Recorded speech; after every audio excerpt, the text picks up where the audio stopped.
Elden Ring is an upcoming action RPG video game that is being developed by From Software and published by Bandai Namco Entertainment. The project was first announced back in 2019 and gained a lot of early publicity due to the game being a collaboration between Miyazaki and George R.R. Martin, who are known for the Souls series and Game of Thrones respectively. So let's break down everything we know about the title, including the announcement, leaks, and teases. As always, all the sources will be linked in the description below, so make sure to check those out and support those original writers. And with that out of the way, let's get into everything we know about Elden Ring.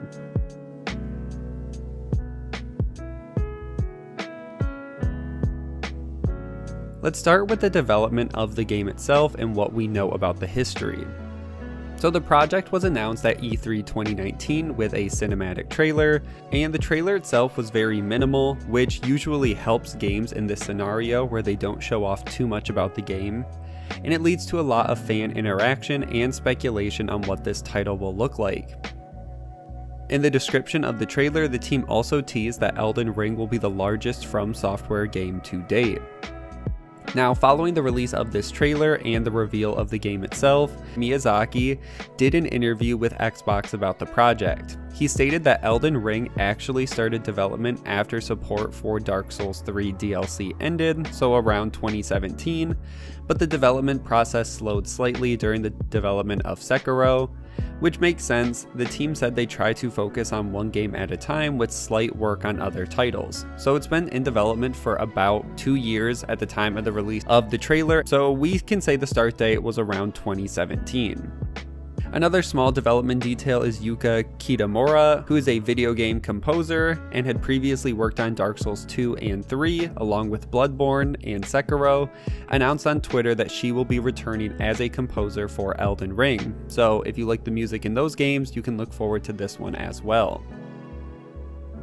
Now, a lot of fans wondered how this collaboration came about between Miyazaki and George R.R. Martin, and it actually happened very organically. Miyazaki stated that he's a big fan of Martin's work and was vocal about his appreciation for the writer.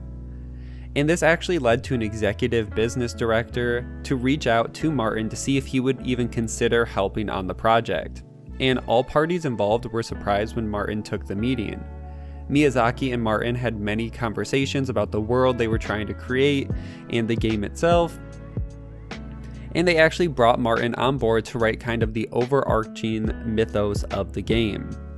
And they promised that Martin is adding some of the characters, drama, and a mystery, and the team is very excited to show off the world they've created. Now, just to clarify, Martin did not actually write the game's story, he just more was there for world building and kind of some of the lore from before the events of the game. Miyazaki explained this and said they didn't want to restrict Martin's writing abilities to just a video game because From Software has such a specific way they want to tell the story. And it also benefits the players because From Software wanted to create a less linear game this time around, but they wanted to build the foundation of this world on Martin's world building and writing. So it still will have implications in the world and is described as a perfect mix of both creators' writing and ideas. Now, if we get into some of the gameplay and what we know about it, in this same Xbox interview I mentioned above, they gave some details about early gameplay for the title. Miyazaki said they wanted to create a new dark fantasy RPG that is, quote, full of things we weren't able to do in the Dark Souls series. Which sounds very interesting, and we aren't sure exactly what this means in terms of gameplay, but he continues on saying that compared to the studio's other titles, Sekiro, which he says focused on action, Elden Rings will have a bigger focus on RPG elements. But he reassures fans there will still be a big challenge component in-game and it still will have action moments, but they really wanted to take this to see how the team could create a fully fleshed RPG. He also promises that because of the weapons, magic, and ways to engage enemies in this new game, there will be more variety in terms of gameplay style compared to the Dark Souls series. Now, don't worry if you are a fan of Dark Souls, Miyazaki has said the gameplay is not that far from Dark Souls, and he sees Elden Ring as a more natural evolution of the Dark Souls series. which he explains this natural evolution is due mostly to new systems in-game and action mechanics they have added in this larger world, which is good that he has ideas on how to keep this gameplay style fresh and progress it into the future, which really gets fans excited every time he announces a new game. Now, he did give a slight update on some of the bosses we can expect in-game. He assured fans that the team still very much enjoys making boss fights, and they are creating bosses for this game as well that will be a variety of unique and horrifying experiences for players. He doesn't really elaborate any further, but that's not surprising considering there's only been one official trailer for the game. Now, in terms of the playable character, Miyazaki said it will be similar to the Dark Souls series in terms of allowing the player to design their own unique character, which makes the most sense given the heavy RPG elements in this game. And in a follow-up interview, he actually said they are leaving the characteristics and personality of the protagonist up to the player, so it sounds like they want to have very little or essentially zero involvement of the character and really want the players to fill it out for themselves and kind of breathe life into this world through the character. Now, as for the world itself, they have already stated this will be an open world game, and have stated the game will have a lot of depth for players to work with in terms of exploration and narrative. They wanted to reiterate once again, this is their biggest title yet in terms of sheer volume of a game to explore and play with. And their reason for wanting an open world, or at least a pseudo-open world, is for three main reasons. The first being they wanted to show off the game's world and lore on a grander scale. The second reason is they wanted to add more freedom and depth to the exploration. And the third reason, they wanted to create more variations on how players could approach battles, all of which are easier to add when the open world is developed. Now, the team has gone on to say players will be able to traverse this massive world on horseback and can even fight enemies without ever dismounting their horse. And a lot of fans, including myself, are excited to see how this function turns out in terms of the open world. Sekiro kind of already tested exploration, and this game looks like it will take it even a step further. Now, they've also said the world is more of a Western fantasy than a traditional Japanese setting, which they have done in the past. And that change in setting will lead to different themes compared to their previous games. They've also stated though, although this will be an RPG, there will not be traditional towns or villages in this title. Miyazaki said villages will be dark dungeon-like ruins that we have come to expect from the team in the past. And the explanation for this is pretty simple. Basically, the team wanted to stick with what they know they can do and didn't want to put in development time into towns and villages if they didn't think they could get it up to players' expectations. But yes, there will be NPCs, they just most likely won't be located in any of these towns or villages.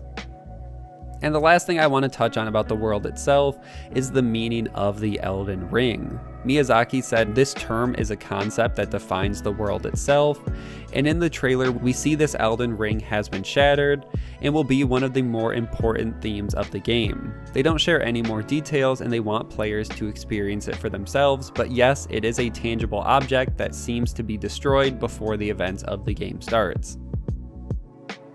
Now, as for platforms, the game has been confirmed for release on the PlayStation 4, Xbox One, and PC. But with the next generation of consoles launching, it would seem strange if the game isn't coming out on those platforms as well. And with the release looking like 2021 or 2022, it seems like we can almost expect that the game will come to next generation consoles as well.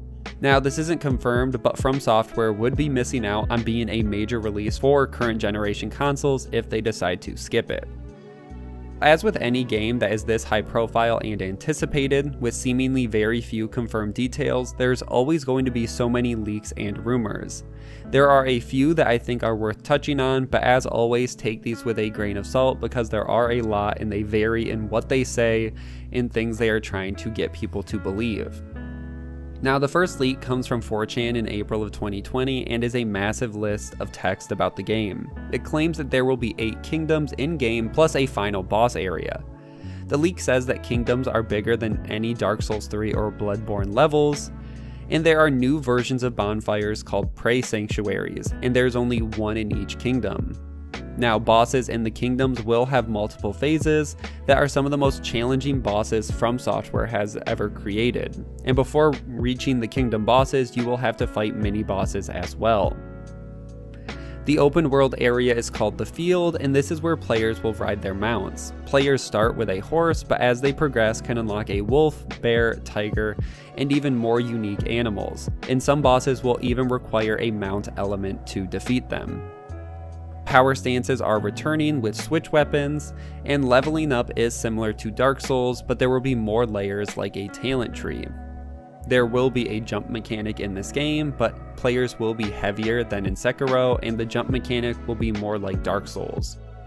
There's also going to be a PvP element, which is only accessible in the Field, and there's a ranking system for PvP as well.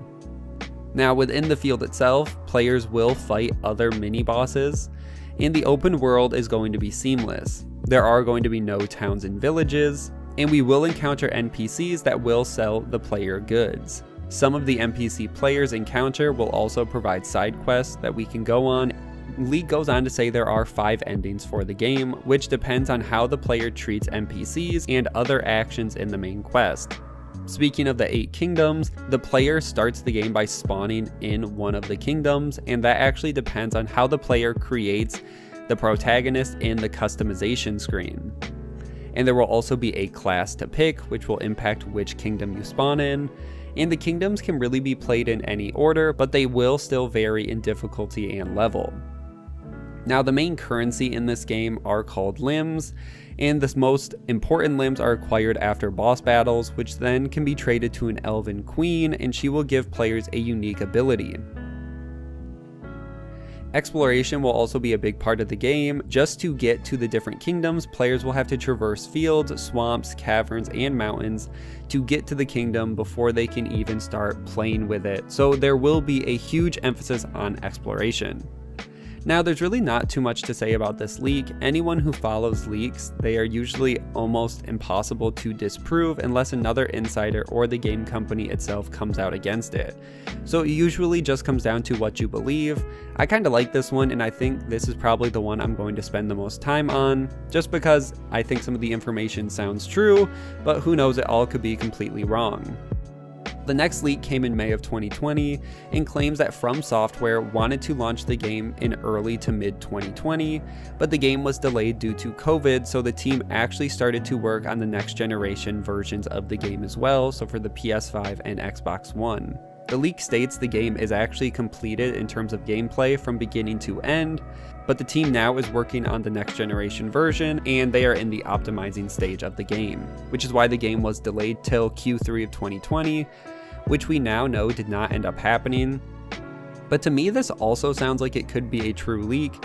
I think the fact that the game was announced for last generation consoles, so the PS4 and Xbox One, means that I think at one point they were planning to launch the game before the release of next generation. I think COVID most likely did have a big part of this, and I think this leak could be true, but that the game was still delayed past Q3 because, like they said, they are working on next gen, and there was no point in releasing just for the PS4 and Xbox One with the time frame they already had, and they might as well just delay because they never really gave an official release date. So I really like this leak too, and I think there could be some truth to it. And for the most part, the leaks go on and on, varying in quality. One in 2019 claimed that the next game from Software is called Phase Souls, which was debunked. Another claimed that popular Souls YouTubers were flown out to see Elden Ring, which I would say is usually not true because a YouTuber leaking the information is usually not worth the risk. There was an alleged gameplay screenshot that has been circulated, so I'm not really going to cover any of these because there's so many and they vary, and for the most part I don't really think any of these are super true or even worth giving any time to, but I will link them down below if you guys want to check those out and if you are interested. Now, the last rumor I want to talk about is about the release of the game itself, and it comes from the Xbox Era podcast, where they claim that Elden Ring will be shown off at this year's Game Awards, but they said this is not 100% confirmed from their source. And this actually lines up with a previous 4chan leak that came out before the Xbox Era podcast, and also claim that the game will be revealed at the 2020 Game Awards. And then they will also announce that the game has a release date in March or April. The leak goes on to claim the game will be cross-generation, like we've heard before, and will run at 60 frames per second on next-generation consoles and PC. The game will contain multiplayer between Xbox and PC players, but not PlayStation at launch. And the game, even though it will have multiplayer, can still be played entirely solo, and there will be an invasion system returning in-game. And the idea of a Game Awards reveal or announcement is not surprising, because that is where Sekiro was originally announced back in 2017, so it wouldn't be too surprising, and the Game Awards are just around the corner next month. And with 2 leaks both talking about this, I think it is a good chance we could see it then. So what should we expect in this year and beyond? I would say it's definitely possible and even likely that we could see the game revealed at the Game Awards and released early next year, and I think those leaks might be right on the target. It also sounds like the game will have some sort of multiplayer component based on multiple leaks, and is in a pretty playable state. Phil Spencer says he has been playing a lot of Elden Ring and called it Miyazaki's most ambitious game, so it sounds like the game has been playable for quite a while and polished enough to show the game off to executives. And it's not completely out of the question that From Software has been able to develop this game almost completely in secret, which is basically just my long-winded way of saying I would expect the game very soon, most likely for last gen and current gen consoles. And I think it will be a huge cultural moment when it releases, and I think a lot of fans will be shocked at what this game actually is. And for the most part, that is everything we know about Elden Ring, and that's where I'm going to end this video. Make sure to like and share, subscribe for weekly gaming news, and I will see you guys in the next one.